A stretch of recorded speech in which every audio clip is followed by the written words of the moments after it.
dasar mengapa ada perjamuan kudus.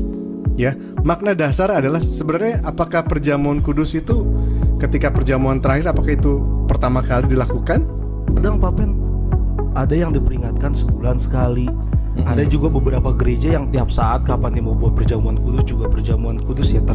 Maksudnya mereka juga buat kapan aja. Itu dasarnya seperti itu, apa yang benar salahnya di mana tuh Pak Pen?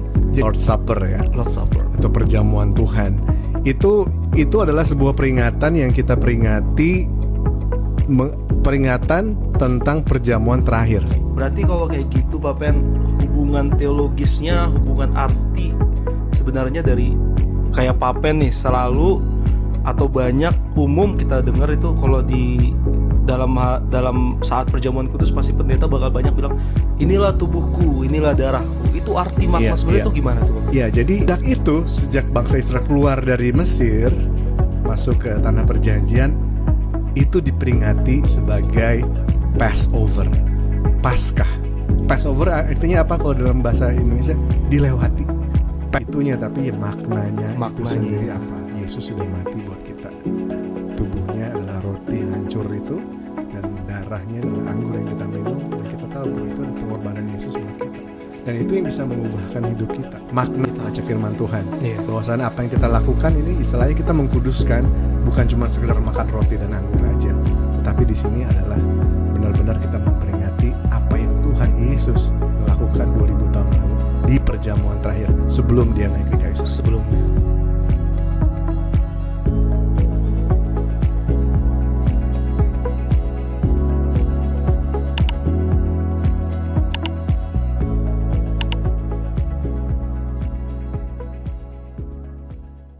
Halo teman-teman, ketemu lagi dengan saya Gindo Surbakti dan juga Pastor Hendy dari ILC. Di podcast kita ILC, Why We Do What We Do. Yes. Oke, kita Seru ya. seru Bapak, seru. Ini berminggu kita nggak ketemu, apa kabar? Luar biasa. Kangen nih. Udah lama nggak ketemu Bapak gitu. Udah lama nggak di interview jadi. Aduh. Terima kasih untuk itu. Sebelumnya kita udah ada cerita atau membahas soal komsel. Ya. Kenapa harus gereja dan sebagainya. Nah, kali ini topik kita mau discuss soal perjamuan kudus. Yes. Itu. Luar biasa. Cuman sebelum itu biasa Bang Jarwo bakal bawain apa itu? kita. Oh, minuman. Iya, betul. Bang Jarwo. Biar kalau kita lagi semangat kan haus gitu ya, kita lupa gitu kan, daripada nanti pesannya belakang. Terima kasih Pak. Aduh, Bang. Terima kasih. Silakan Pak Pen. Silakan. Ini es jeruk madu katanya. Ini es jeruk madu. Ini bakal dijual untuk acara kita di 17-an nanti kan? Sepertinya ya. Saya nggak mau beli. Di sini gratis. Wah, luar biasa. Ini leci ya, bukan ya? Oh, es batu. Batu Bapak.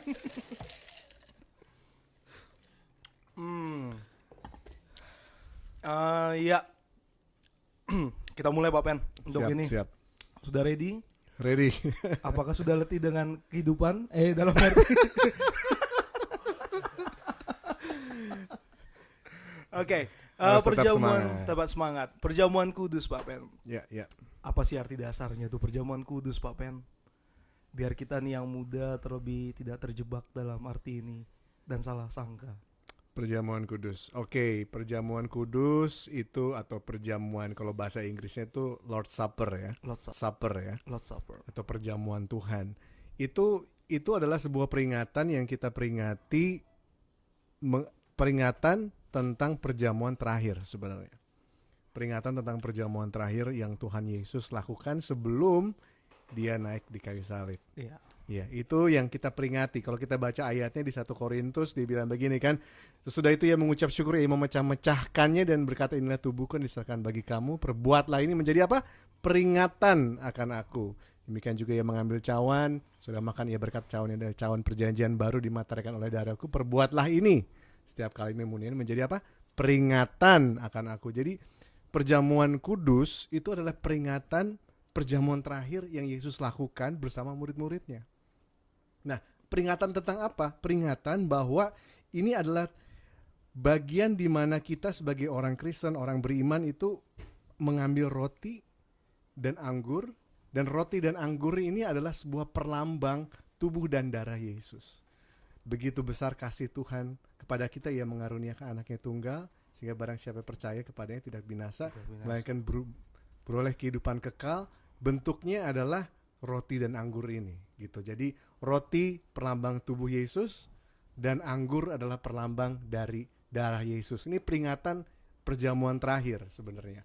Jadi ya biasanya dilakukan di gereja gitu kan. Di gereja dibagikan, dipersiapkan roti sama anggurnya, dan akhirnya kita doakan, dan akhirnya dibagi-bagi sebagai peringatan akan perjamuan terakhir yang Yesus lakukan. Berarti ini udah mulai dari zaman Yesus datang ke dunia ya Pak Pen, sampai sekarang ya. Betul sekali. Perjamuan terakhir ini yang kita peringati ya. Kita peringati, betul. Iya. Lalu perjamuan kudus itu kan kadang Pak Pen ada yang diperingatkan sebulan sekali. Ada juga beberapa gereja yang tiap saat kapan dia mau buat perjamuan kudus juga perjamuan kudus ya. Maksudnya mereka juga buat kapan aja. Itu dasarnya seperti itu, apa yang benar salahnya itu di mana tuh Pak Pen? Jadi sebelum kita masuk ke sana, kita lihat dulu makna dasarnya dulu ya. Iya, makna dasar mengapa ada perjamuan kudus. Ya, makna dasar adalah sebenarnya apakah perjamuan kudus itu ketika perjamuan terakhir, apakah itu pertama kali dilakukan? Enggak kan? Namanya juga perjamuan terakhir.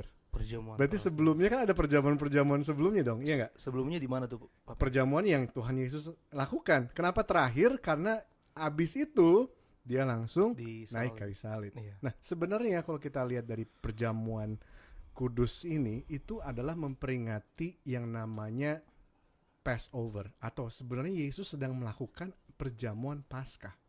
Loh, kenapa kita pikir Paskah kan Tuhan Yesus kan belum bangkit, kenapa sudah dilakukan? Sebenarnya Paskah ini istilahnya Passover, memperingati ketika bangsa Israel masih di Mesir.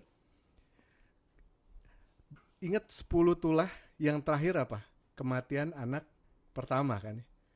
Kematian anak pertama, dan Tuhan bilang apa? Coba di bangsa Israel taruhlah darah anak domba di atas pintu.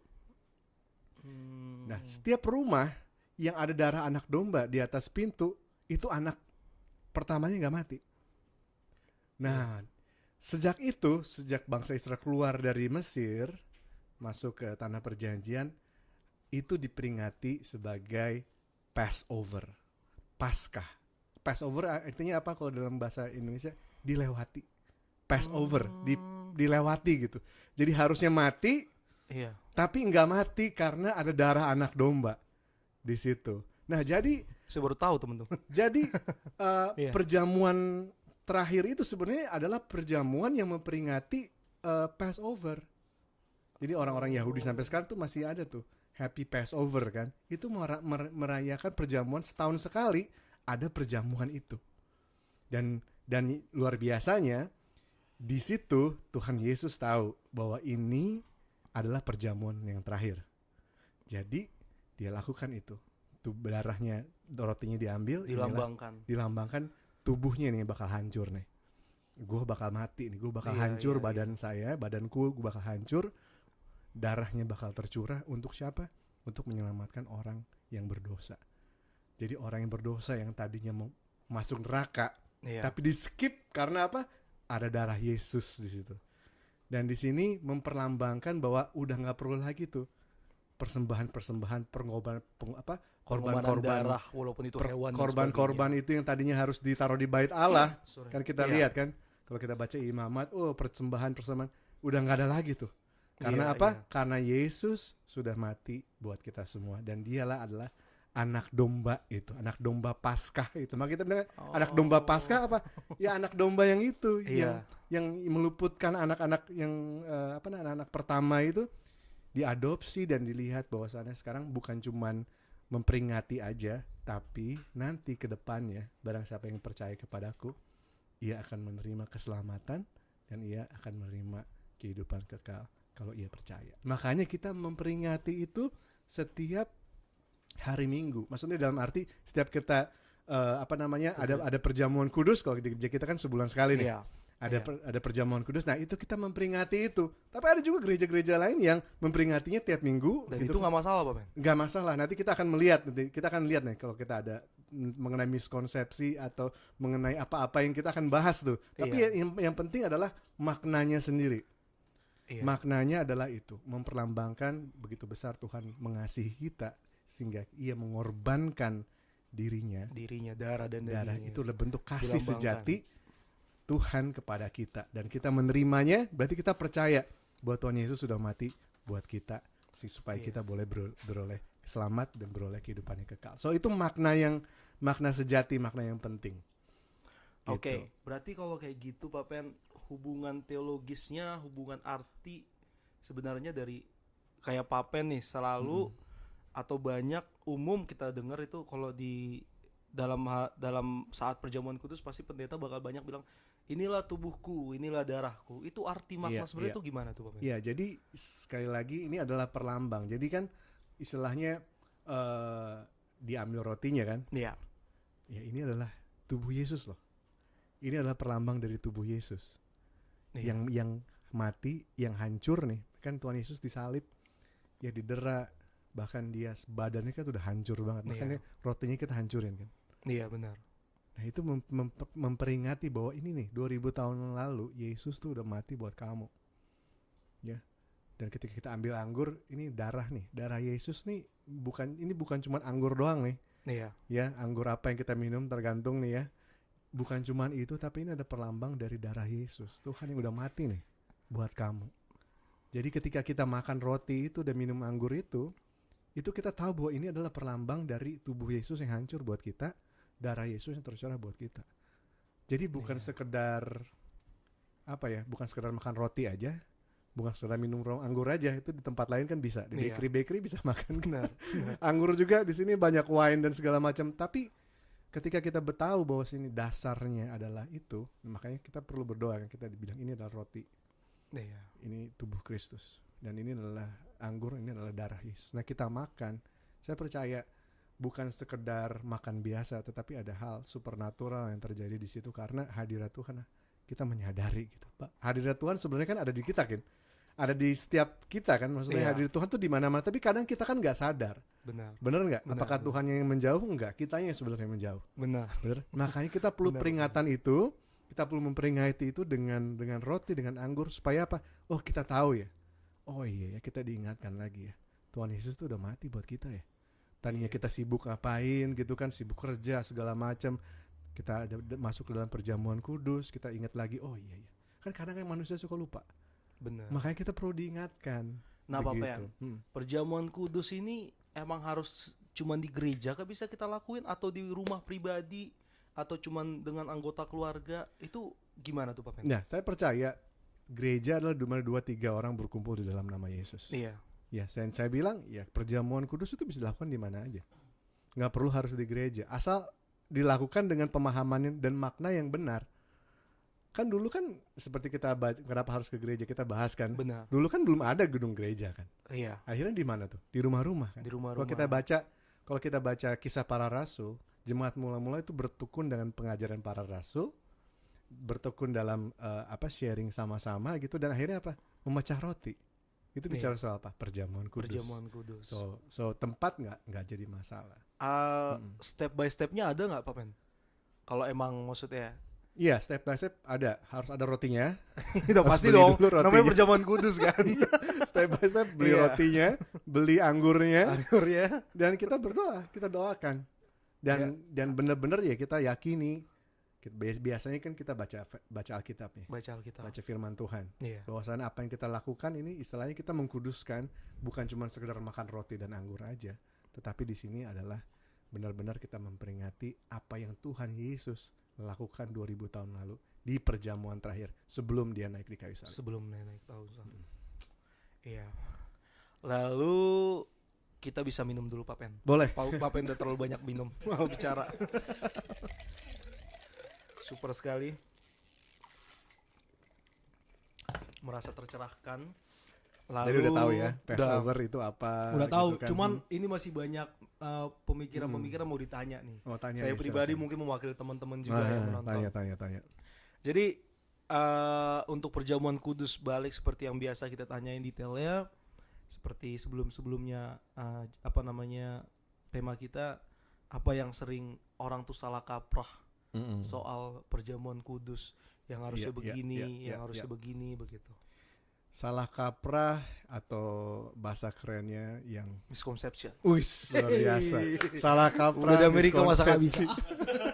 Sebenarnya ini dia. Lebih ke arah fokusnya sih ya. Sebenarnya kalau salah kaprahnya gini, miskonsepsi, kalau kita tuh fokusnya tuh pada tata cara. Fokusnya bukan kepada maknanya, tapi fokusnya pada tata cara. Fokusnya pada ya itu tata caranya, harus begini. Sebenarnya kan seharusnya kita yang benar nih, kita fokusnya pada pengorbanan Yesus di kayu salibnya itu. Rotinya adalah darah tubuhnya, dan anggur adalah darahnya. Ini memperlambangkan pengorbanan Yesus di kayu salib, melambangkan kasih Tuhan kepada kita. Nah, fokusnya tuh harus ke situ. Tapi kebanyakan orang tuh fokusnya kepada tata cara, kepada interpretasi. Nah, misalnya gini, saya percaya maknanya itu ibarat kalau misalnya makanan itu maknanya itu adalah isi makanannya. Nah, kalau pemahaman interpretasi dan tata cara itu bungkusnya. Oke. Ya. Jadi kalau kita lihat ada perusahaan yang udah 10 besar nih sekarang nih ya, tapi udah dari ratusan tahun, kita contoh Coca-Cola gitu ya. Oke. Coca-Cola itu kan isinya sama dari tahun 1800-an sampai sekarang sama, tapi kemasannya kan beda-beda. Nah, saya percaya kalau kita melihat pemahaman taruhlah dari sisi perjamuan kudus, maknanya itu nggak boleh berubah. Ini adalah memperingati Tuhan Yesus yang mati buat kita, pengorbanan kita, dan ketika kita menerimanya, kita percaya bahwa dia menyelamatkan kehidupan kita. Jadi fokusnya itu bukan kepada tata caranya, atau bahkan karena setiap gereja banyak tiap yang interpretasi tata caranya berbeda-beda. Jadi istilah gini, interpretasinya boleh beda-beda. Iya. Ya, interpretasi boleh beda-beda. Tapi yang saya percaya, misalnya ada interpretasi begini, ya sah-sah aja orang bisa percaya seperti itu. Misalnya ada doktrin, misalnya ini kita bicara doktrin ya. Iya. Doktrin itu kita bicara interpretasi, kita bicara bungkusnya ya. Iya. Ada orang yang membungkus begini, ketika roti dan anggur itu didoakan gitu, itu benar-benar jadi darah dan daging.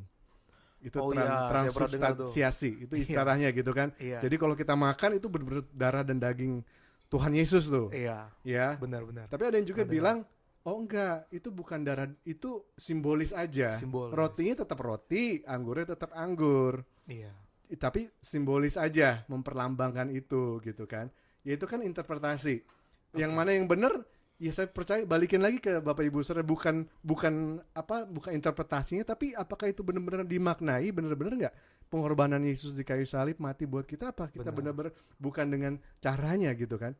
Ada juga bukan dengan interpretasinya. Dan yang kedua juga, oh kapan ya, seberapa sering gitu kan ya. Iya. Ada yang bilang ya tiap minggu dong gitu kan, atau sebulan sekali, atau mungkin nggak ada gitu selama 3 bulan sekali gitu kan. Ya itu kembali lagi, ya sebenarnya kembali lagi ke apa yang kita sepakati, ke komunitas gerejanya masing-masing. Betul. Tapi yang paling penting adalah nggak perlu kita harus berdebat soal itu, karena itu cuma bungkus dan interpretasinya aja. Bungkus, ingat maknanya apa.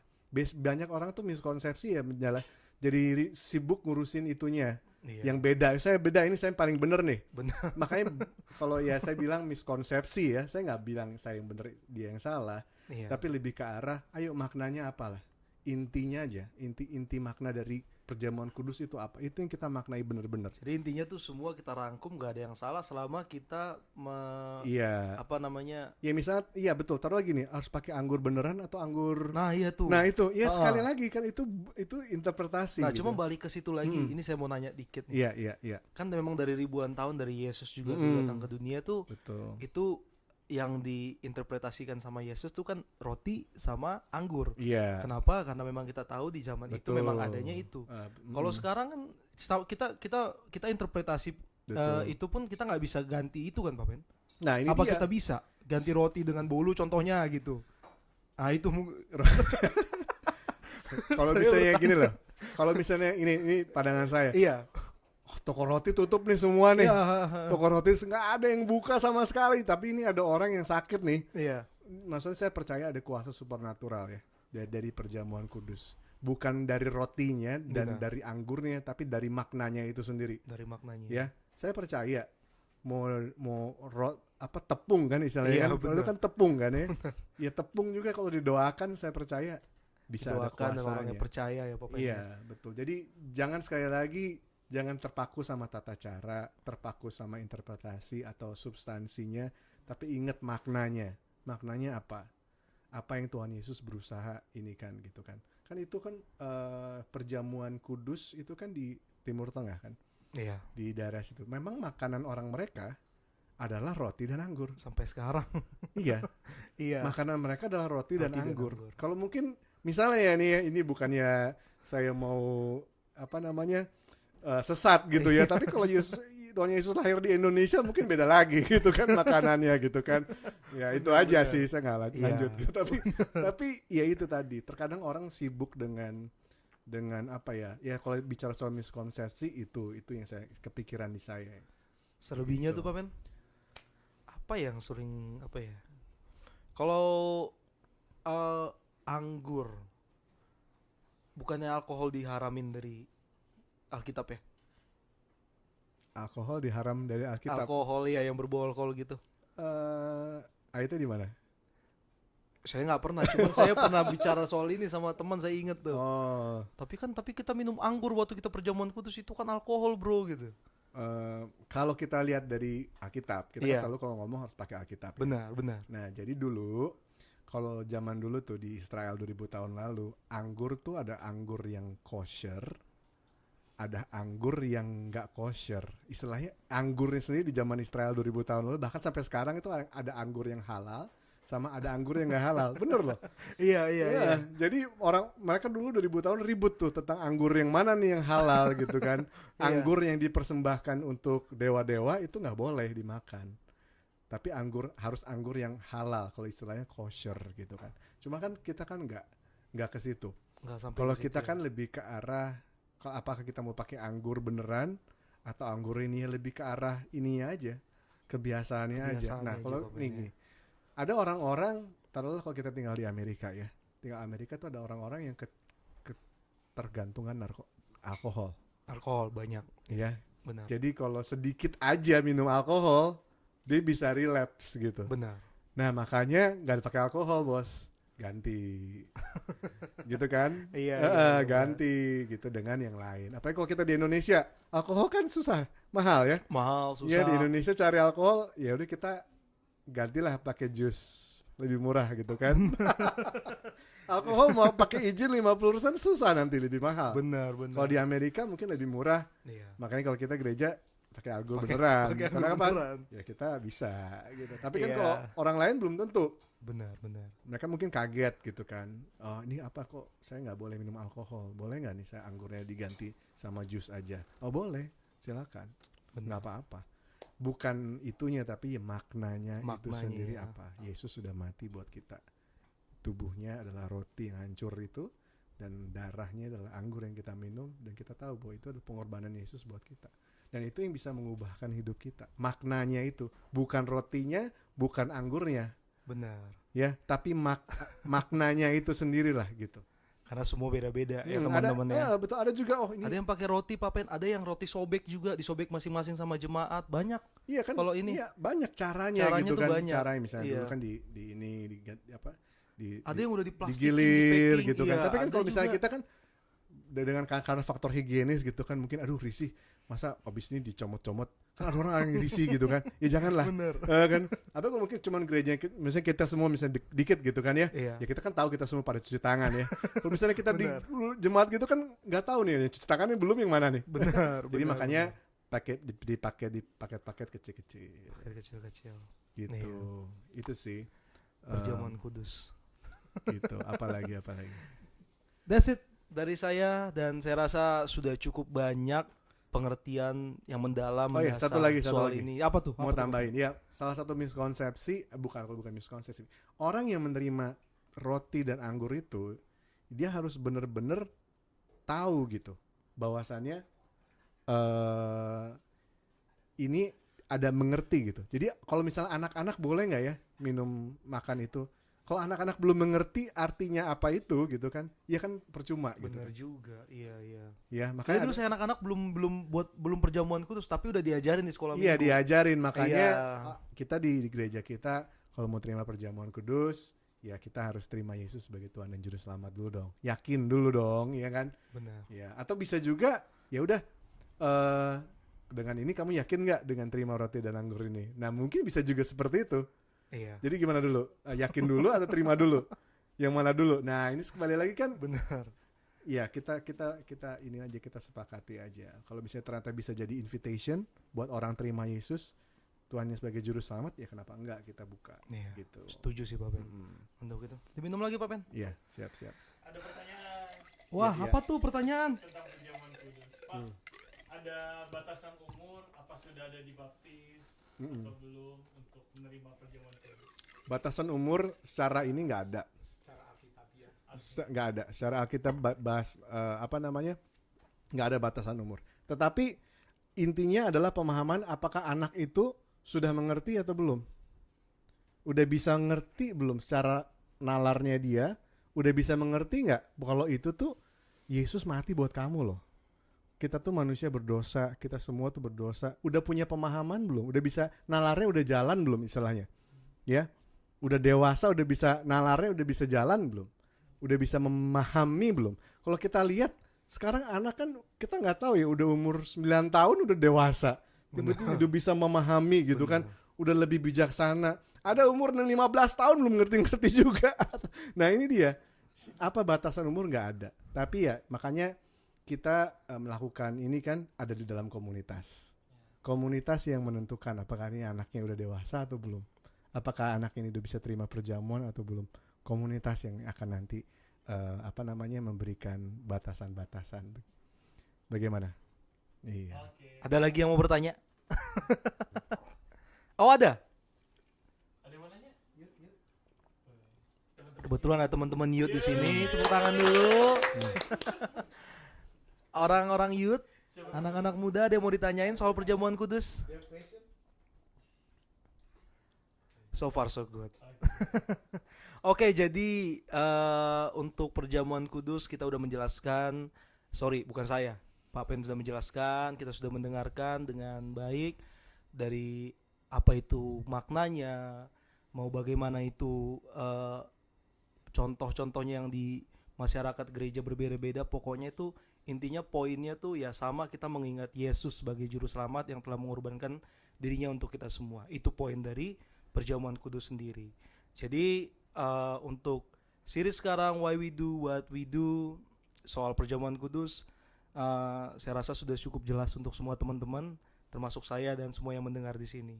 Semoga bisa bermanfaat dalam Kristus, bisa bermanfaat dan bisa kita gunakan dalam kehidupan kita sehari-hari. Sebelum itu saya dan Pak Pen mau mengucapkan ya Pak Pen ya, untuk selamat kepada tim basketball ILC karena kita menang dalam turnamen apa namanya? Turnamen apa di Philadelphia? 17-an. 17-an ya? 17 Agustus. Oh iya, 17-an Agustus di sini. Juara berapa? Juara satu. Wow. Gak nyangka. We are so proud of you. Iya. Buat tim basket dan ofisialnya juga ya. Tim basket dan Oh. ofisialnya. Yang juara Butung. Iya. Dan juga bagi teman-teman semua yang ingin mau ikut bersama kita di gereja kita ada setiap minggu di jam 10 pagi di Tasker. Alamatnya saya lupa, mungkin nanti yang edit bakal naruh di sini. Dan juga untuk Jemaat ILC yang mau mendengarkan atau melihat YouTube ini, yang ingin didoakan dan ingin diurapi bisa menghubungi dengan tim ILC kita semua. Jadi sampai sini pertemuan kita Pak Pen, Why We Do What We Do mengenai perjamuan kudus. Ya, sampai jumpa di Why We Do What We Do berikutnya. Yes. Bye bye.